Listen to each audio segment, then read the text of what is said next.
In this guide, you're going to learn exactly why you suck at mid lane and simple, easy to apply ways to fix it. My name's Hex, I'm a multi-season challenger player that's been teaching League of Legends here at Skillcapped for over 10 years. And if there's one thing I've learned in that time is that being good at mid lane doesn't require you to master every single detail of the game or have crazy good mechanics. You can see big gains in your rank just by understanding a few simple concepts and fixing a couple key mistakes you likely don't even know you're making. So my promise to you is that if you watch this guide until the end, that you will see significant rank gains. How can I be so sure of that? Well, for one, a lot of the clips you'll be learning from in this guide are actually from our brand new Bronze to Diamond course, where I document my climb from, you guessed it, Bronze to Diamond, with live commentary where I teach you how to carry out of each rank as a mid laner. You'll also be learning from our brand new Mid Lane Essentials course that teaches you the A through Z of everything you need to know to rank up fast. So if you end up finding this guide helpful, and trust me, you will, then you should check out these courses after. It's completely risk-free to try them out, since if you don't rank up while actively using Skillcapped, you'll get your money back, no questions asked. We're even offering a discount you can only unlock through the link below to celebrate the new season. So click the link in the description below or learn more at the end of this guide. Alright, so the first mistake most mid laners make is they overcomplicate wave control in mid lane, and our wave control guide in our new Mid Lane Essentials course will perfectly explain why. So besides the basics that you should already know, how does wave control change in mid lane specifically? There are two key things you really want to keep in mind. One, mid lane is the shortest lane relative to top and bot. This means that you have a lot less room to work with in the lane. Two, you are in the middle of the map with quick access to almost any potential play that might occur. Together, these problems mean that freezing and slow pushing both lose a lot of value in this lane. It's hard to build a big slow push when the lane is so short. Not only that, but most champions have ranged wave clear, so it's doubly hard to build a big crash. And freezing suffers similar problems, where you don't have a lot of room to work with to hold your freeze. You also don't have access to these side lane brushes, which are pretty useful for creating freezes as well. Not only that, but you really want to be able to move around the map freely at a moment's notice.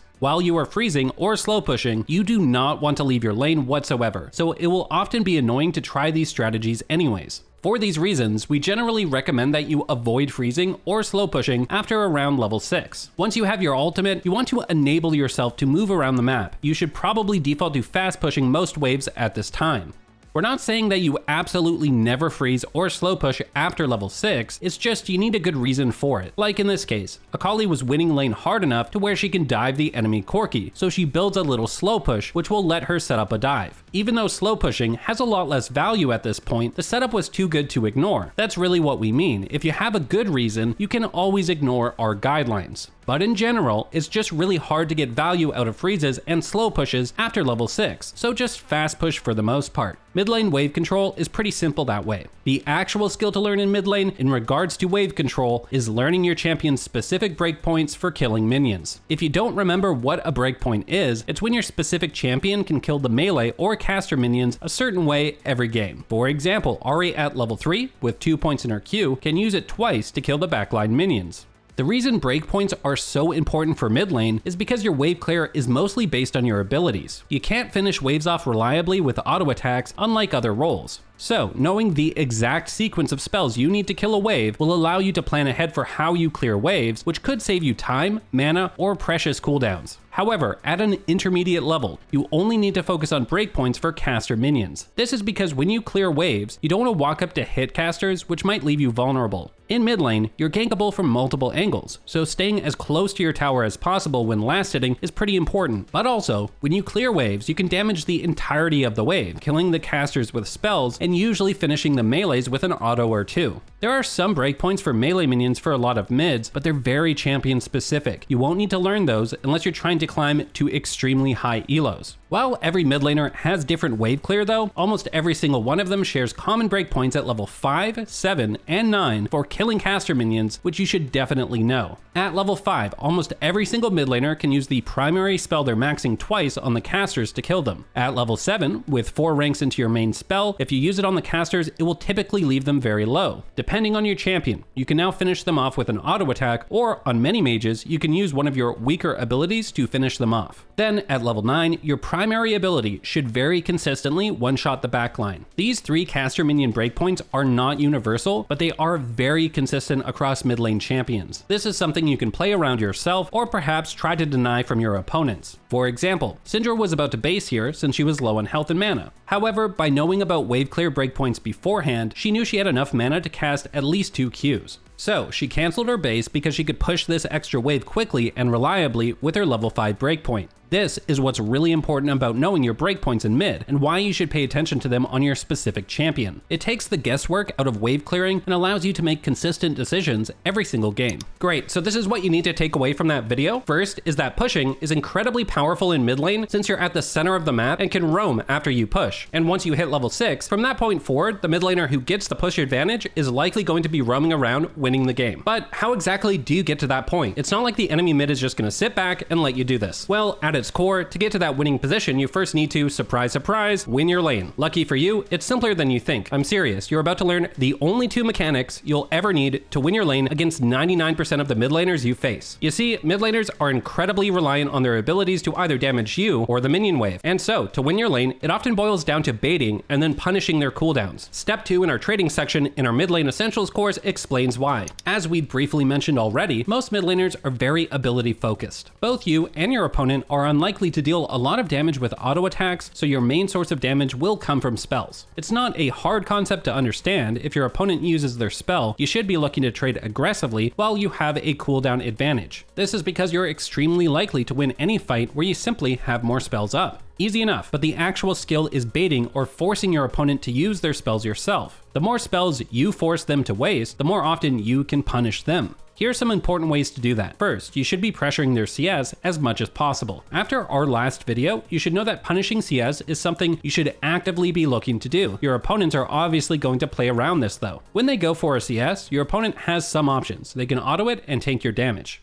They can also choose to concede the CS entirely, or maybe they use a spell to last hit to avoid harass. This is how you force spells out of your opponent. You want to be in their face during their last hits as much as possible, forcing them to have to waste a spell in order to CS. Once you achieve that, you can either punish them with a trade or establish wave control because they'll be forced to back off. Okay, so the main concept to take away is not just to punish enemy last hit timings with your abilities, but rather by simply threatening to contest an enemy's last hit, you'll often bait them to waste an ability to get that last hit. That's the cooldown timing window you can use to win your lane. Now, some players already get this, but likely the concept they're missing to take it to the next level is the idea of last hit turns. For example, here it would be a mistake for Ahri to try and go for a trade, because if you look at the minions, Swain's minions are much lower in health, meaning Ahri will have to move into last hit first. Compare that to Ahri's minions. Swain won't have to last hit for a while. So this is Swain's turn to try and harass Ahri while she has to last it. You can see Swain isn't aware of this concept and so isn't going aggressive during Ahri's turn to last hit. Meanwhile, Ahri makes sure to focus on getting her last hit turn over and done with before going aggressive herself. Great, her last hits are out of the way. In this case, Ahri chooses not to go aggressive off Swain's last hit and instead focuses down a minion to spike level 2 first. Notice how when both players have to last hit at the same time, it typically means both play defensive and nothing happens. Now that Ahri's level 2, let's look at the minions again. Swain is the one with the last hit timing, baiting him to move forward despite being down a level and setting up an easy winning trade for Ahri. If we jump forward just a few seconds, you can see the exact same concept winning Ahri her lane. She takes a more defensive stance, getting her last hits out of the way, and Swain makes the mistake of not trying to trade during that time. Then, right after, it's Swain's turn to last hit, and Ahri immediately punishes him for it. You always try to time your trades during your opponent's last hit turns, and you avoid trying to go aggressive during yours, as you'll be then giving up your own last hits. So, that's the first step to winning lane, timing aggression on enemy last hits to create cooldown timing windows, while playing more defensive on your own last hit timings. This should be the ebb and flow of your early laning phase before you unlock that super powerful roaming at level 6. Now, you're probably thinking, okay, but what do I do between these last hit turns? Well, that's where the second mechanic you need to learn to win lane as mid comes in: spacing. At its core, spacing just means staying outside of the range of the enemy's spells. Let's use Annie as an example. Annie's Q ability has a range of 625, the highest range of her basic abilities. If you were playing a champion like Ahri against Annie, good spacing would be always staying outside of that 625 range. Sounds simple enough, stay outside of a spell's range, but the mistake everyone makes is they stand too far back. You see, Ahri's Q ability, her main form of damage, is 900 range. So if you stand too far back, sure, Annie can't damage you with her spells, but you won't be able to land your damage either. This is why when pros and coaches talk about spacing, they're really talking about that Goldilocks zone, where Ahri can damage Annie, but Annie can't damage her back. In this specific matchup, that would be from 650 to 900 range. This mechanic of spacing creates two dynamics in every matchup in mid. One champion has the range advantage and is looking to stay in the Goldilocks zone, while one champion has the range disadvantage and is looking to close the distance and get out of the Goldilocks zone. Regardless of the matchup, the first technique you need to master is sitting at the opponent's max spell range and moving either in and out or to the side. Let's start with the in and out technique. Here, Ahri is sitting at Fizz's max E range. By moving back and forth at this range, it can bait Fizz to cast his E, thinking he can land it. When he then misses, it puts a key spell on cooldown, giving a timing window for Ahri to land free damage. So what should Fizz be doing to counter this? Well, the same thing. If he moves in and out of the ranged player's max range, it can bait them to waste spells, giving him the timing window to go aggressive. Now, you can't always sit at someone's max spell range in every matchup. That's where the second technique of moving to the side comes in. Here, you can see Ahri move forward into Talia's range, but Talia walked into Ahri at the same time. This means if Ahri moves backwards, she can no longer be out of range to dodge the spell, and so pivots to a side movement instead. Essentially, instead of clicking forward, then back like before, you click forward and then to the side. You can also do back and to the side. In this instance here, Ahri clicks back as if she's running away, but then preemptively clicks to the side, baiting Talia to cast her W to where she was originally running to. I really want to emphasize none of this is reaction time. These are preemptive movements. The trick is to preemptively move after your champion turns to sell a certain direction. Here, Ahri turns to face away, selling that she's running away. That's when she then clicks to the side. You can see Talia hasn't even casted anything yet. It's a preemptive movement to bait the enemy to missing an ability. The clip before this, you can see how once Ahri shows her champion running forward, how she begins moving her mouse to the side to click before she's even able to react to Talia casting an ability. Same thing with the original clip. Ahri clicks towards Fizz to get in range, then clicks back, hoping to bait the spell. You're not reacting to a spell, you're just hoping this movement baits the enemy. Sure enough, the next time she does the technique, it does bait him. And same thing with the second clip. It starts with the Fizz moving back and forth at max range, trying to bait the spell. You're not reacting to anything, the movement technique itself just baits the enemy and dodges it for you. Now, one more advanced spacing technique you should be aware of is the fake out. This is a variation of the in and out. So if you notice the enemy is copying your movements where you click backwards and they run forwards, and then you click forwards and they run backwards, what you do is click backwards and then immediately click forward extremely fast. They'll react to your backwards click and click forward, but by the time they do, you've already clicked towards them. This causes both of you to be running at each other momentarily, closing the distance faster than they expect. Now, I know this can be a lot to take in, but really to space well, you just need to remember the following. Whenever you enter the enemy's spell range, you need to be sending movement commands preemptively in a different direction. For example, here, Talia is outside of Ahri's range. However, when Ahri stands still to last at a minion, Talia then enters Ahri's Q range. So Talia needs to either preemptively move backwards or to the side. You don't react to the spell being cast, react to the fact that you've entered a spell's range. Instead, Talia makes the common mistake of thinking her reaction time will be enough to dodge it, but it never will be. Hopefully, this demystifies spacing for you. It's not crazy reaction time, but just preemptive movements at the edge of the enemy's range. Now, I know you're already thinking, okay, so you're expecting me to learn every single range of every ability in the game. That does not sound simple. Like, if you wanted to only learn 50% of champions, that's still like 80 champions, and with 3 basic abilities per champions, that's 240 ability ranges you would need to memorize. That's insane and totally unrealistic. Don't worry, here are some tips that makes practicing and learning spacing way